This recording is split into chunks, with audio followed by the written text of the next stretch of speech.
देखिए, जनता के नेतृत्व में इंडिया गठबंधन अपनी पूरी तैयारियों के साथ चुनाव लड़ रहा है, अपनी गारंटियों के साथ चुनाव लड़ रहा है। 1 लाख रुपए महालक्ष्मी में 1 साल में देने की बात कर रहा है महिलाओं को, 1 लाख रुपए युवाओं को अप्रेंटिसशिप देने की बात कर रहा है, किसानों को एमएसपी की चुनावी गारंटी देने की बात कर रहा है, एमएसपी की पूरी गारंटी देने की बात कर रहा है और मजदूरों को 400 रुपए की न्यूनतम मजदूरी देने की बात कर रहा है। तो इंडिया गठबंधन पूरी तरीके से तैयार है और भारतीय जनता पार्टी झूठ, छल, कपट और जुमलों के साथ चुनाव लड़ रही है। तो जनता को तय करना है, सम्मानित जनता को, कि अपने नेतृत्व में इंडिया गठबंधन को चुनाव जिता रहे हैं, ऐसा हमारा पूर्ण विश्वास है। सर, प्रज्वल रेवन्ना को गिरफ्तार किया गया है, क्या कुछ कहेंगे? ये कांग्रेस की सरकार है कर्नाटक में, जिसने प्रज्वल रेवन्ना को तुरंत गिरफ्तार किया। कानून के सम्मुख प्रस्तुत किया जाएगा, रिमांड ली जाएगी और कठोरता से पूछा जाएगा और पूरे सच को सामने ला करके दोषियों के खिलाफ कठोरतम धाराओं में कानूनी कार्रवाई होगी। महिलाओं को न्याय मिलेगा। ये भाजपा की सरकार नहीं कि जहां बलात्कारियों के पक्ष में रैली हो।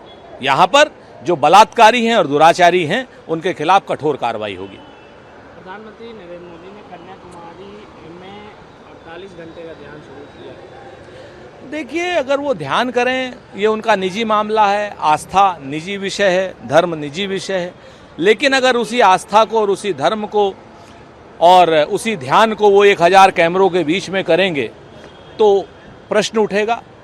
लोग कहेंगे कि कहीं ना कहीं चुनाव को प्रभावित करने का तरीका है और हम लोग चुनाव आयोग इसीलिए गए हैं। वो निजी रूप से कुछ भी करें, लेकिन 1000 कैमरों के सामने करेंगे, मीडिया के सामने करेंगे और मीडिया अगर उनको दिखाएगा तो निश्चित तौर पर हम प्रश्न उठाएंगे।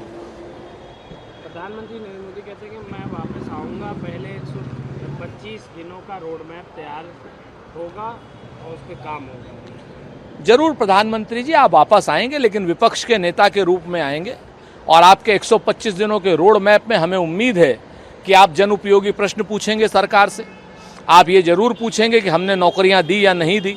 आप जरूर ये पूछेंगे कि हमने अग्निवीर रद्द किया या नहीं किया और हम आपके सारे सवालों का जवाब देंगे। हम संसद में हंगामा नहीं करने देंगे विपक्ष को, हम संसद में विपक्ष को बोलने देंगे और आप विपक्ष के नेता के रूप में रहेंगे। ये हमारी मंगल कामना है। पंजाब के मतदाताओं से अपील करते हुए मोदी की आलोचना की। निश्चित तौर पर जिस तरीके से प्रधानमंत्री जी की ओछी भाषा रही इस चुनाव में, ऐसा आज तक कभी किसी प्रधानमंत्री ने पिछले 70 सालों में ऐसी भाषा का इस्तेमाल नहीं किया। कभी गाय, कभी मटन, कभी भैंस का बंटवारा, कभी मंगलसूत्र, कभी मुजरा और आखिरी में गांधी जी के ऊपर अशोभनीय टिप्पणी। तो इस तरीके की जो भाषा का इस्तेमाल प्रधानमंत्री जी ने किया है, प्रधानमंत्री जी को उस पर शर्मिंदा होना चाहिए और प्रधानमंत्री जी को देश से माफ़ी मांगनी चाहिए इतनी ओछी भाषा के लिए।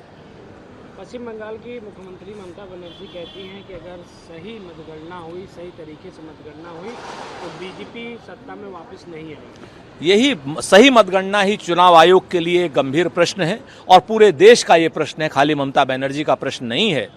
पूरा देश चाहता है कि कानून संगत, तर्क संगत, न्याय संगत, विधि सम्मत गणना हो, जिसमें पारदर्शिता हो और जिसमें किसी भी तरीके की बेईमानी की गुंजाइश न हो। तो भारतीय जनता पार्टी इस बार विपक्ष में बैठेगी। बीजेपी का कहना है कि विपक्षी इंडिया गठबंधन जब 4 जून को हार जाएगी तो वो ईवीएम को दोष देगी।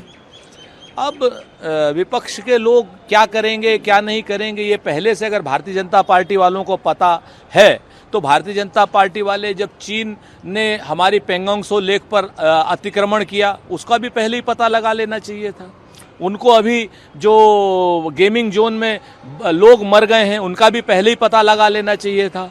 दिल्ली के अस्पताल में 6 नवजात शिशुओं जल करके मर गए हैं, उन दुर्घटनाओं का पहले पता लगा लेना चाहिए था। अगर भारतीय जनता पार्टी वाले इतने ही बड़े भविष्य वक्ता हैं तो आज की डेट में उन्हें पता लगा लेना चाहिए कि हिंदुस्तान कब विश्व का सिरमौर बनेगा, हिंदुस्तान की अर्थव्यवस्था कब पहले नंबर की होगी और हिंदुस्तान जो है पर कैपिटल इनकम में कब सबसे ज़्यादा आगे आएगा।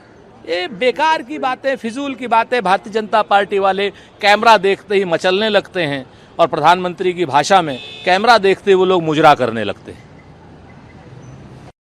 पूरे भारत में तालिबान प्रणाली और शरिया कानून लागू करना चाहता है।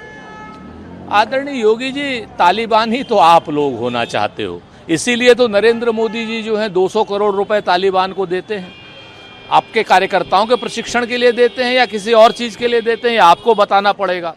देश का संविधान बदल करके हमारा आरोप है आप तालिबान का ही तो कानून लाना चाहते हो, जहां गैर बराबरी की बात हो, जहां आदमी औरत को गैर बराबरी का दर्जा दिया जा सके। आप लोगों के पढ़ने लिखने पर, लोगों के आरक्षण पर रोक लगाना चाहते हो, संविधान को बदलना चाहते हो। तो क्या आप तालिबान का शासन लाना चाहते हो या तालिबान का नियम लाना चाहते हो, कानून लाना चाहते हो? ये बात आपको बतानी पड़ेगी, क्योंकि 200 करोड़ रुपए आपने दिए हैं तालिबान को, हमने नहीं। सर 4 जून हासिल कर लेंगे।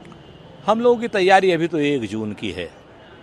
कल चुनाव हो रहा है, प्रधानमंत्री जी यहाँ पर चुनाव लड़ रहे हैं, हम पूरी ताकत से उन्हें हराने की जा रहे हैं और जो बची हुई सीटें हैं 57 सीटों के आसपास, सारी सीटों पर मजबूती से लड़ रहे हैं। इसके बाद कल हमारे गठबंधन की एक बैठक है, उसमें 4 जून के बारे में हमारी रणनीति बनेगी।